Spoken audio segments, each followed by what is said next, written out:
Bon, explication du thermostat dans le climatisé. On a 1, 2, 3, 4, on a 6 boutons. On a le power.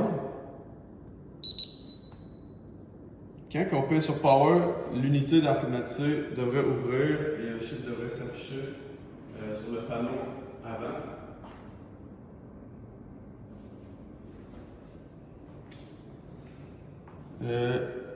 Pour jouer avec le mode, on voit ici, on est en flocon de neige, c'est-à-dire climatisation. On doit peser sur ce bouton-ci pour pouvoir changer le mode. Donc, on a climatisation, déshumidification. La déshumidification, c'est comme de la climatisation, mais on n'abaisse pas la température. Donc, ce n'est pas un mode que je recommanderais. On a le fan qui va juste brasser de l'air. On prend de l'air au plafond puis on le pousse sur le monde. On a le mode soleil qui va être le mode chauffage. Et le mode automatique qui va alterner entre chauffage et climatisation. C'est pas un mode non plus que j'utilise souvent car on doit dépenser de l'énergie pour chauffer la nuit et climatiser le jour. C'est environ une période d'environ une semaine à tous les printemps et automnes qui serait utile. Mais j'aime mieux utiliser soit climatisation ou chauffage. Donc en mode climatisation, je peux monter et descendre les températures avec ces boutons et changer la vitesse du fan. Comme on peut voir ici, moins j'ai des lettres qui bougent, moins la vitesse est forte. Le but, c'est de brasser de l'air. Donc, si on le met en basse vitesse, il ne faut pas s'attendre à ce que l'air aille le plus loin possible, des fois aller dans les chambres ou vice-versa. Donc, le but, ça serait de brasser l'air au moins en troisième ou en deuxième vitesse.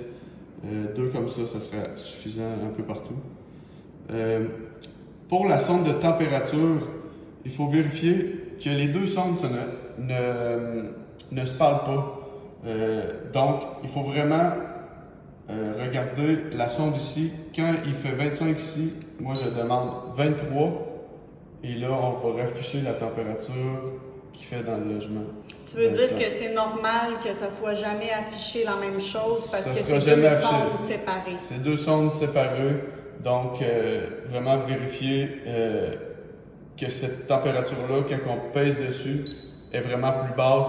Là, en ce moment, je suis en mode climatisation quand je demande 22 puis il fait 25 degrés. Ce qui est bien important, en été, si on ne veut pas chauffer puis climatiser, donc on demande 11 degrés en chauffage, 12-13, on demande la climatisation, puis on peut voir qu'il ne chauffera pas parce qu'il fait 19,5 dessus le thermostat.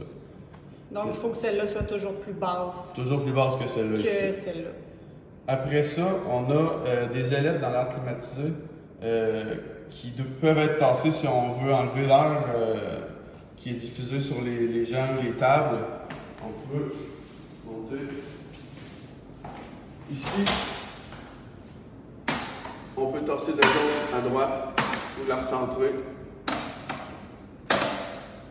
C'est des diffuseurs linéaires, fait qu'ils vont tout envoyer l'air là-bas ou tout là-bas. OK, mais on ne peut pas la bouger de haut en bas. On ne peut pas la bouger de haut en bas.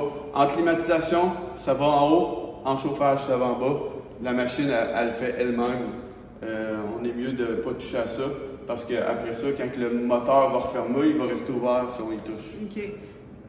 C'est bien important. En chauffage, ça va prendre un délai avant que l'unité fonctionne parce qu'on doit magasiner de la chaleur avant que le fan commence à virer, sinon on voit un inconfort, puis le monde sent de la froid.